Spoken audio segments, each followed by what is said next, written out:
Good afternoon, everybody. Good afternoon, Derrick. Good afternoon, everybody. Good afternoon.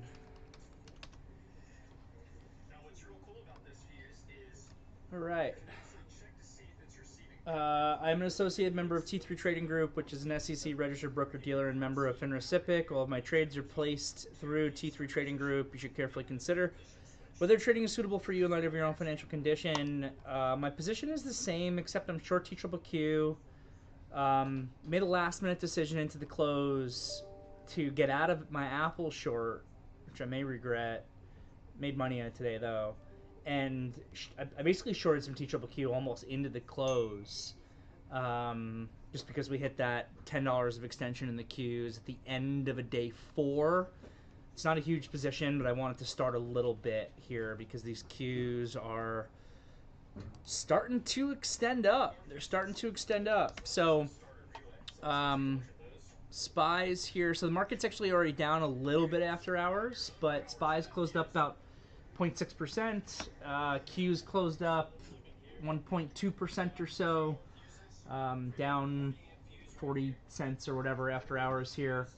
The IWM closed up 0.4%, so still relative weakness in the Russell, but we got green across the board, with the TLT having a big red to green day today to finish up, so interest rates down, and the dollar having, closing flat, but was healthily green pre-market and at the open to go negative and kind of close flat. So all that is generally supportive of equity markets. Everything is supportive of equity markets. Stocks only go up. That seems to be the theme here. A little bit more of a, where did the SPYs close? SPYs closed, they breached that 0.5% today. So we got a little more than 0.5% as far as realized vol today. So, it was a big day. Again, a little bit over 0.5% right now as we're talking, but that includes a 30-cent downtick or so from where we closed. So pretty strong day across the board. Let's take a look at these daily charts because we're starting to extend in these Qs. Where are the SPYs? SPYs at the close here have $6 of upside extension, so they're just kind of into that no man's land. The ADMA will be higher tomorrow, so let's keep that in mind. So if we had a flat open tomorrow, we would just be bordering on that no man's land as far as risk reward of new positions in the S&P.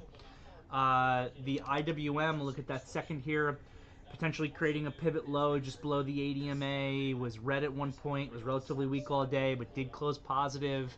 So we're still waiting to see if the IWM creates an actionable pivot low here and once again takes the baton from the Qs and gives continuation.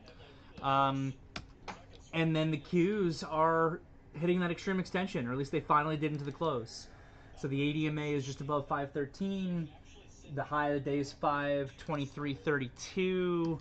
I shorted TQQQ, pretty close to the high of the day today, right near the close in those last 10 minutes or so. Also the ADMA for the Qs will be higher tomorrow, so if we have a flat open, we will not be at extreme extension. But it's a pretty big day 4 here, and we closed, we were making those highs in the close, and I said to myself, even if tomorrow morning we have a flat to down open and we're not extremely extended anymore, let me just start a little bit smaller here, because if we gap down and we're not at extreme extension, fine, I'm already short some, I'll just take it off. It's a small position, I'm not looking for a huge move at this point. If we open up flat, I'll manage the position by adding if we move higher and get back to extreme extension, or cover the position if we move lower intraday. And if we gap up, I'm light enough where I'm going to continue to build into this as extreme extension potentially becomes more extreme. So we finally just got there today on a day 4, so keep it a little bit. So that's the indexes at this point. I'm still very generally bullish, but I think extension rules matter. The real question in my head is, do we get a situation where the Qs pause relatively soon or pull back relatively soon because of their extension, and then the IWM goes? We had seen the opposite. The Russell was making the extreme extension move back here on November 25th, but back on November 25th, the Qs were not at all. They were still, basically touching this ADMA. There was no extension whatsoever. And then the IWM we shorted because it hit that point, or at least I did, for just a quick trade. Worked, and then we just went sideways here for a while the Qs started ripping and going. So now the question is, do the Qs pause in the same way that the IWM did when it was extremely extended, but now the IWM, which is not extended at all, does that then go? So we'll see. If this TLT continues to move higher, and this was a really strong bar today, I would imagine so. But we'll see. So it's kind of the index level for the market. I don't think I've got too much else to say about it beyond that. As far as trading goes today, I did decently well short Apple. Apple is on like a day 8 to the upside here. There was like a potential RDR set up, but I wasn't really trading the RDR. I was just kind of trading the extension. I started as like a smaller day trade in this thing. I fully liquidated my position into this down move. But then when we bounced back, I shorted a little bit back, but then I just covered it into the close. I thought about keeping it because the Qs are extremely extended, and Apple here has a lot of space down to this ADMA.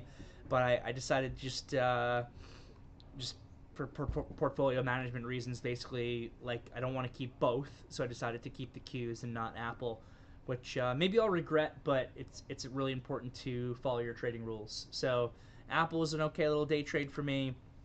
Some of these other names are just continuing to rip. I fully liquidated Path. Oh, I didn't take that out of my position disclosure. I'm out of Path for the moment.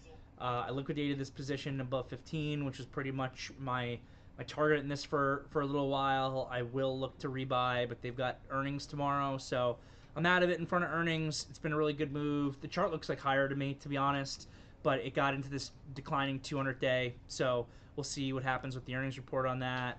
And some of these other names are just really ripping, like this Unity that I'm in gave a whole another wild leg higher, but then we had like Google acting strong. Google has now fully negated, by getting back above 174, the negative Maribozu that came from that news day when they announced that not only did they have to sell Chrome, but there was some extra limitations on the data that came from Chrome. So, Google was like the weakest one because of that news, has now fully retraced it.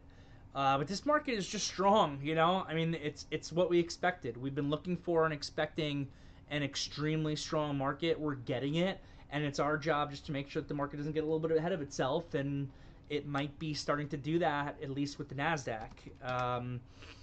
Meta we looked at for an RDR short today. It was interesting that the Meta and Apple were the two I was looking for on the short side, and in a lot of ways they were the weakest ones because Google was still really strong, Amazon was still generally really strong, Microsoft was still really strong, NVIDIA was still really strong. NVIDIA got above that 142 that we kept talking about, so that gave some pretty good continuation there as well. So I don't know what else to say about it. The market's strong, but we don't chase price, right? We try to get in for the catalyst that leads to the move and then book profit into the move and not chase price after the fact. So I think a lot of these things at this point are extending.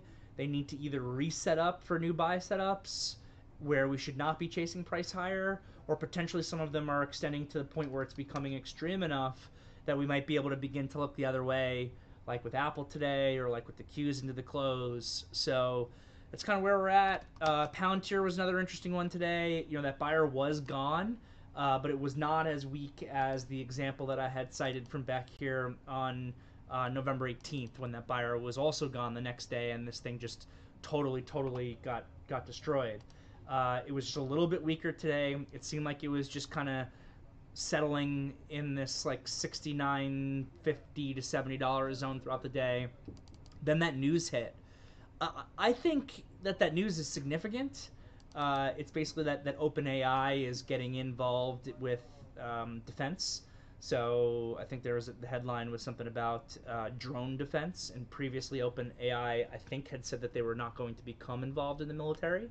I don't know a ton about OpenAI, but I think that they've been working on a transition from being a nonprofit company to a profit company. Someone please correct me if I'm wrong or if they know more information than I do. I don't overly follow the ones that aren't public, to be totally honest, just peripherally. So if OpenAI is getting involved using artificial intelligence in the military space to work with the government, that then becomes a very direct competitor to Palantir, maybe in some ways the only direct competitor to Palantir. So now all of a sudden you got a really expensive stock, in my opinion, from a multiple basis that now has competition. I thought that was significant news. Stock dropped really hard on that initially. I was able to get a couple pretty good covers on the downside, and then lo and behold, I don't know if it was just because the market was so strong or this is so strong. I know Bill was letting me know that the call buying is continuing to come in, so you're getting those gamma squeezes in this, similar to what we've seen in Tesla in the past. But they were able to fully negate that negative news that came out at 2 o'clock by the close, which is impressive. The stock doesn't care about anything. It doesn't care that the insiders are selling. It doesn't care if there's a competitor. It doesn't care that it's expensive. All it cares about is that people are buying calls and that the market makers have to come in on the other side of those calls and then are hedging themselves out by buying the underlying, and it's creating just a massive overall bid for the stock. So at the end of the day, for Palantir, it is an inside day today, but it's honestly it's a bullish inside day technically. But we will see, tomorrow as this market extends, that you can't really count on Palantir weakness on a QQQ pullback because it's not even in the Qs. But we'll see if the market decides it cares about this news tomorrow or not, or whether this strength just came from the fact that everything was ripping into the close. So that's pretty much all that I've got. I don't really have too much else on my end. I am happy to take a look at whatever you guys are talking about. So we got 5 below out. Crushed it. 5 below is up. So I don't get it. I don't really know what this company is. They're like a dollar store, but for kids. Yeah, sort of. Yeah, it's like, I mean, it's not really for kids, but they sell a lot of arts and crafts and stuff like. So a lot of people do buy their kids stuff, like Knapsacks. Oh, gotcha. So they have like stuff for kids, but it's not really like designed for kids. But it's the whole concept is everything is $5 or below. That's not really the case anymore because they. That's how it is with every. Yeah. Used to be a dollar store was a dollar store, right? Yes, I have. I take my kids there all the time. From I go to 50 and below. That's right. I shop at 50 and below. Josh, please. From Varun here, can you review the China stocks? So the thing about the China stocks is, I am still bullish, but Chris here in the VTF made, I think, a pretty smart comment the other day. There's not a lot of stuff out there that you can utilize for tax loss harvesting this year because it's been such an incredibly strong year. So I'm still, big picture bullish on these Chinese stocks, but there might be a weight on these things for people that are out of the money, whether they're out of the money because they, bought in this September-October move, which is, we know, when a ton of exposure got added, or they've just been in this stuff for maybe years and they're out of the money. There might be a weight on these Chinese names through the end of the year, specifically because it seems like one of the few places in the market where you could really do some tax loss harvesting for certain people.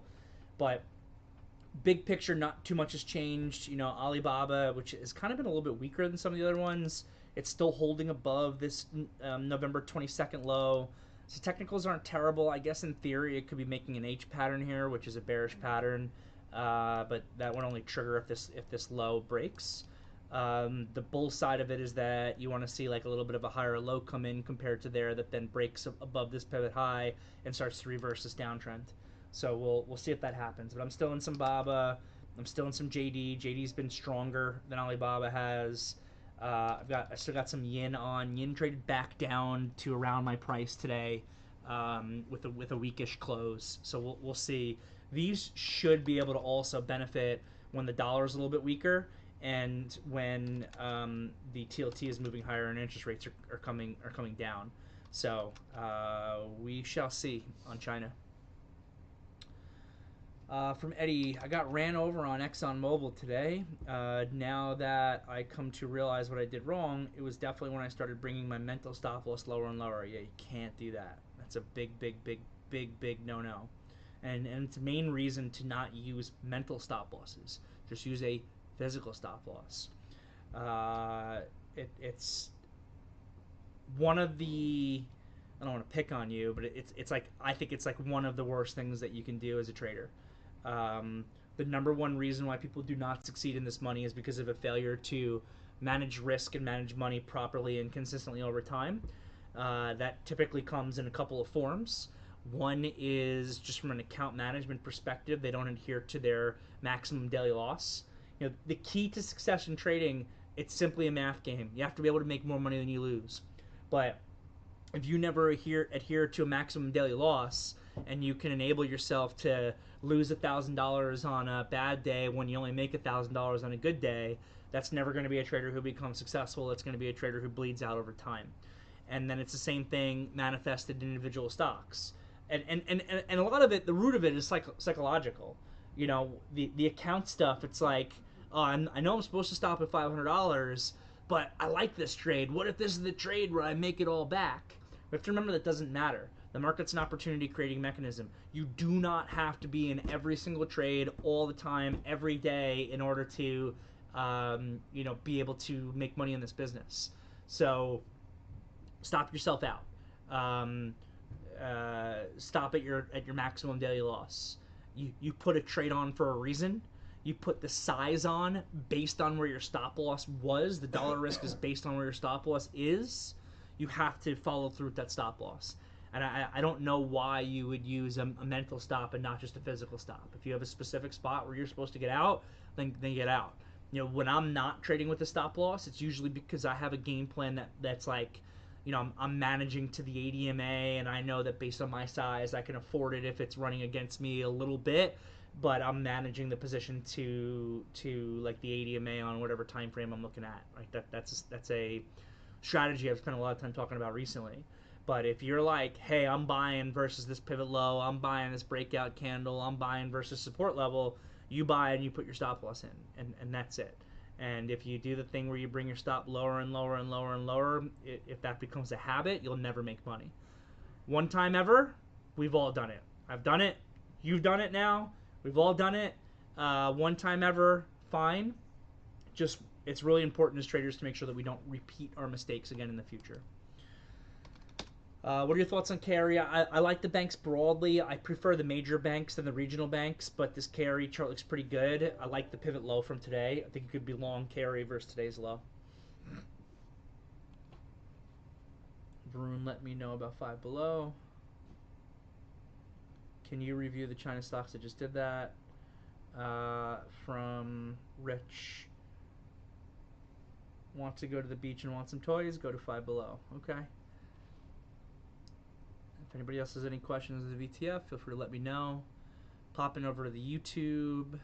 Good afternoon. From Apex Joy, do you think that team and CRM are overextended? Let's start with those. Yes, is the short answer with this team, but it's only a day one today. Maybe you could argue it's a day two, kind of, but this is just breaking out of consolidation. It's just like a day one. So this is what I'm talking about. A lot of names are starting to really extend in a way that I don't think is sustainable. And I don't want to be chasing day twos and day threes and get caught with my pants down when the tide goes out. I always butcher that expression. I don't know what the expression is actually, but it's something like that. So I do think it's starting to extend. I would not be buying this thing. But on the short side, it's not impossible to get a day two or a day three on some of these names. They're starting to go crazy before that short actually comes in. So I would not be ready to short this tomorrow. Maybe if you get another big day tomorrow, the day after tomorrow, I'd be willing to short. But I'm certainly not buying it. It's pretty extended from the 80 EMA. It's very extended from the 21 EMA. It's crazy. There's a lot of charts where you have like a uptrend, like that 45-degree angle uptrend that I know Sammy Abusad likes to talk about. Like those are the ones that you don't want to go against. because they can just continue to grind up and grind up and grind up. It's similar to why I don't like to normally short into a rising ADMA, is because you're usually trying to short, trying to call the break of a 45-degree uptrend. It tends to be very low probability and very difficult. The better shorts come actually when they go parabolic, when they really extend higher. So it's interesting that we've got some charts out there. I know that this team is not the only one where you're in this like 45-degree uptrend and they're breaking the uptrend to the upside like this, really starting to extend higher. CRM is a little bit different because it's trading on earnings. So it is extended absolutely, but there's a new fundamental event in this stock that has got it up here. So is it extended? Yes. Would I buy it here with the ADMA down here tomorrow? No. Today I may have taken it, if I was really watching it, which I wasn't, I may have taken it long for a day trade even though it was extended because it's just the day one after earnings. But this is one that had a fundamental event, so you just want to let it reset up. Not one that I want to short. Maybe if this also went up 3 heavy days in a row, I would look to short it. But not one that I would want to short like tomorrow. Let it reset up after the earnings. And then you're asking me about VKTX. I don't know this company as well as other people. It's back down to its base. What's XBI look like out of curiosity? Yeah, XBI is still stuck in range as well. It's tricky because there's not that many names that are trading near the lows of their base that are trading near support levels right now. And technically this is actually a bearish pattern into that support level. This is a bearish consolidation or like a bearish H pattern into that support level. So I'd be a little bit careful on this just because of the relative weakness, which isn't to say I don't hate being long versus support. All I'm saying is I would be a little bit careful on it. You need this thing to create a higher low right here, right now, that breaks back above this $56 high and then can actually give you continuation. You need that to happen right now so that this turns into more like a little mini double bottom than it is like an H pattern, because in the process of building out an H pattern versus a double bottom, they look very similar. From Cyril, regarding the Qs, what if we had a measured move leg up? Measured move off of what pattern? I guess there's a wedge here that broke out at 510, and the base of this wedge is a, what's that, 115 on the upside. It's like $30, let's call it. So in theory, this could get you to 540 off that technical pattern. It could get its way up to 540 for sure, but if it did that in a straight line, it would be the fastest, heaviest QQQ move I've almost ever seen. So even when you get a technical pattern that fulfills itself, when things overextend within the working of fulfilling itself, then it needs a pause before you get continuation. I'm not shorting the Qs for a top. I'm bullish on the market. Like, let me make that clear. I'm not shorting Apple for a top. I'm not shorting the Qs for a top. I'm just shorting them because the extension is getting a little bit crazy. I've got 25 longs on. I don't mind having a second little short here that I can take as a quick trade, like a Q trade. I'm not looking for much off this at all. I'm looking. I'm doing it in TQQQ. With what I'm in right now, I'm really just looking for a move down to like 84.50. It's basically like back down to today's low in TQQQ, and that's what the ADMA is all the way down and it's still below 82. I'm not even looking for a move all the way down to the 80 to 82. If the ADMA ends up getting above 84.50 at a certain point in the future, then I'll just manage the trade to the ADMA. I'll manage it to that extension. But for the moment, this is just a short, cute trade off of that extension. I'm still very much a bull on this market, but we've got extension rules for a reason. Dollar Tree is now $1.50. There's Tree Fitty. Tree Fitty. I like it. I typed up NA. DNA is interesting. They reverse split this at some point, obviously. But it's breaking out. Already broke out. This is not, there's so many names like this. So many of these super speculative stocks are just waking up and running to the point that it's actually getting me nervous. Most of the time when we see this, you're closer to the end than the beginning. I don't think we're at the end, but there's some warning signals out there that are making me a little bit more nervous. Back over to the VTF. Varun wants me to look at some semi-related names, so yeah, I mainly am looking at AMD, NVIDIA, and then to some degree like a Micron or an SMCI or an Intel. The SOX L ETF is very sloppy here. I really don't like it in either direction. It's still overall very, very weak compared to other spots in tech. I don't see anything to do with that. LRCX, same deal. I neither like nor dislike this chart. It's in the midpoint of a range. A little bit of resistance here at 79.50. I think the stock really needs to get back above 86.50 in order to start looking healthy. Clack. I got a feeling that I'm going to type up all these charts and they're all going to look very, very similar. I don't like trading Clack because of how expensive it is, but just technically it's the same thing.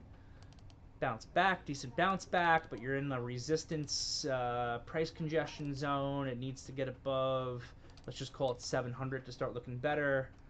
AMAT you're asking me about, it looks the exact same as the others. And ASML you're asking me about. This one actually, oh wait, it's because it's a different chart. I typed the wrong symbol. ASML. This one in some ways is weaker. In other ways I like it better. Because it's rounded up here and it's into resistance now. It's not in a big price congestion zone. It's right at resistance. So if this thing can get above 724, it looks better. I really don't like these super expensive ones, though. Like, just pricing-wise, I just don't like to trade them. Edward on Walmart. Yes, wow. Walmart made another new high today. This had some news hit really briefly yesterday that down-ticked it. So I shorted Walmart. I genuinely don't remember which day it was. I think it was this day. And I just took it as a day trade. It's the same thing. Like, I'm taking some of these extension shorts, but I am not, because I'm so bullish on the market, I'm just looking for very shallow pullbacks. I'm not even looking for pullbacks all the way to the 80 EMA. With Apple today, with the Qs today, with Walmart when I took it, I took that trade, got out of the whole thing, got out of the way, noticed that it's continued to move higher and higher and higher, thought about getting back in but didn't, and then when I was not in and this news hit yesterday, I was like, oh, that's it, that'll be the end of the extension, and I just didn't watch it, and I didn't even notice until right now that it, whatever that news was, I forget, it fully negated it and closed on highs, and now today it gave even further continuation. I like looking at Walmart for a short tomorrow. I'm going to remember to keep this one on the radar. I like Walmart for an RDR short tomorrow. I like it for a short period. Good one. Sounds good, Eddie. From Thomas, I had a few losses earlier due to bad entries, bad setups, and fumbling with orders. I was able to turn the day around on a good entry on iBit. I followed the 1-to-1 rule. Then I trailed the stop on the 8 EMA catching up to price. Okay, just to confirm there, I like when the 8 EMA catches up to a pivot, a price point pivot, not just price itself. I booked some profits along the way. My overall execution was meh, but following the rules won the day. I love that. I love that. Following the rules won the day. You know, sometimes trading is as simple as as developing good rules and game plans, and then following those rules and game plans. As a matter of fact, I would say that most of our failures in trading come from deviating from rules and deviating from good game plans. I think that's where most of our failures from trading come in. And all of those failures are psychology based. You work hard, you develop game plans, you develop rules, and then you say, you know, forget these rules because I'm smarter and I want my idea to work, or this next trade is where I'm going to make it all back. Like, it's those thought processes and those mentalities that cause us to not succeed in this business, when the key to being a consistently profitable trader is as simple and as difficult as developing rules and game plans around an edge and then having the consistency the discipline, I mean, to follow them consistently. So that's good stuff, Thomas. Keep working on it. Glad to hear it. From Adam, I'm trying to improve my gap analysis plays. You mentioned a lot in your, and that's why I shorted the cues this morning. I forgot I even did that until you just said this. Off of the gap extension. Where's my execution chart? Yeah, you can see here that, I tried to short, and I didn't have the greatest entry on this initially. I tried to short this gap extension early in the day. I should have gotten a little bit of a better price, but I was focused on other things. It went up, so it was staying extended. I added a little bit, but all I'm looking for on that is for the chart to no longer be extended. Preferably through price, that's when I'll make more, than through time. Instead, it was primarily through time and then a little bit through price, but this basically got down to the ADMA here, just about tickled it. I had one more bid out that was slightly lower, that didn't get filled by a small amount, and then I put a risk reward stop out for the rest, and I got stopped out of the rest, and it was a very, very, very small winner because my first entry wasn't great. Whatever I made primarily came from this ad, so it was a very, very small winner, but that's because the thing time corrected and price corrected all. But anyway, let me read the rest of your question. So you're trying to improve on your gap analysis. You mention a lot in your education that some of your best trades come in the first half hour, and those types of trades offer very few opportunities to take part in before they're gone. Yep. Curious if you could speak to specifics that give you extra conviction in gap and go plays as opposed to some that gap and don't go. Looking at NBIS versus LRCX today, it could be as simple as gapping up into all-time highs for NBIS versus nothing gapping into 80 resistance for LRCX. But curious your thoughts. All right, so let's take a look at those charts. So NBIS gapped up and went. LRCX gapped and failed. Let's take a look at the daily charts on these to get a better idea. I know we were just looking at this one for Varun. You're getting into this resistance. I think that's what you're talking about for LRCX versus NBIS is gapping above resistance, and it's gapping through a gap at this point. So that's definitely part of it.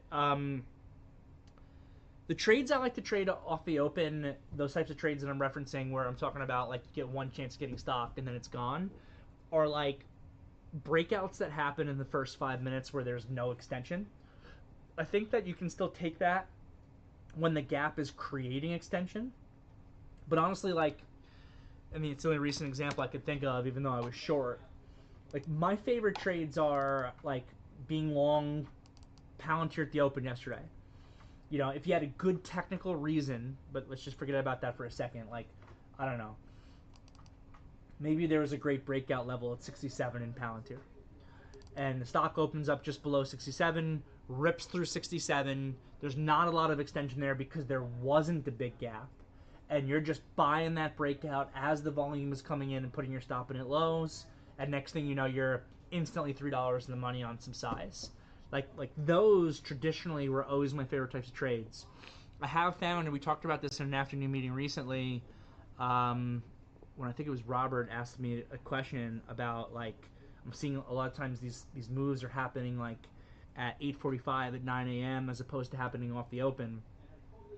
That's true also. Like that favorite trade that I kind of just described that I always used to love was, 9:30 stock opens, breakouts occurring, volumes coming in, you buy, you get a phenomenal risk reward, and then you just get paid. Because what happened in Palantir yesterday is what's happening in your stock because the thing is breaking out. I feel like we see that a lot less now. It goes pre-market, then at the open the gap is really big, you're chasing price a little bit off that gap because you want to be able to have some, and then it pulls back heavy and gets really tricky. So I do find that traditional trade that I'm probably talking about in those classes isn't there as often as it used to, and that's just part of market evolution sometimes. As far as like gap analysis goes, I like the idea, and this is a little bit of what I was even trying to do in the Qs, when we get these big gaps in these heavily positive gamma market environments, because we know that, positive gamma is makes markets mean reverting, right? Because the higher you move, the more selling that you run into.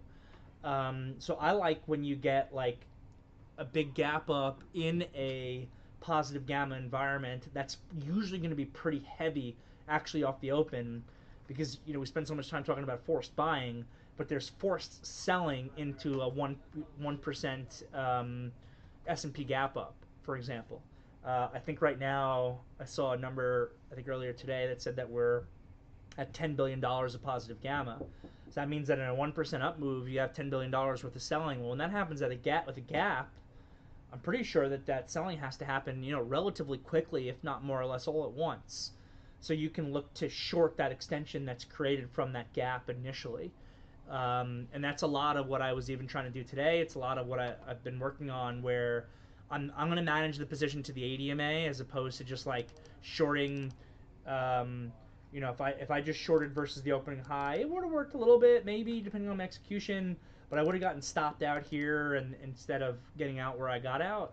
So a lot of what I'm doing, and this might not be right for everybody because, again, it doesn't have a direct stop loss, is I'm taking that short.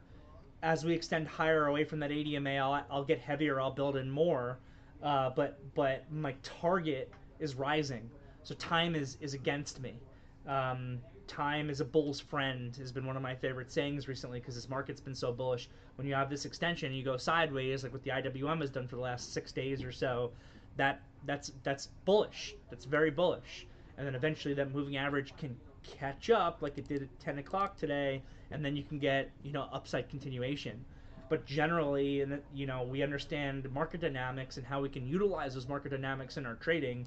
If you have a heavy positive gamma environment, it creates a mean reverting marketplace, where then you get a really big gap up, which hasn't been happening too much, but if you get one, that's some of the gap analysis that I've been trying to work on, and it's been more for shorter term off the open trades.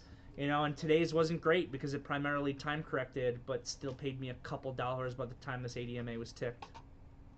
So I hope that helps. Insofar as those stocks, I think your analysis is probably correct. You got one stop gapping into resistance and one stop gapping into space. So gapping into resistance, more sellers and buyers. Gapping into space, no sellers or buyers. No problem. All right. 4:50. So I don't see any other questions. I'll wrap it up. Have a wonderful night, everybody. See you all tomorrow.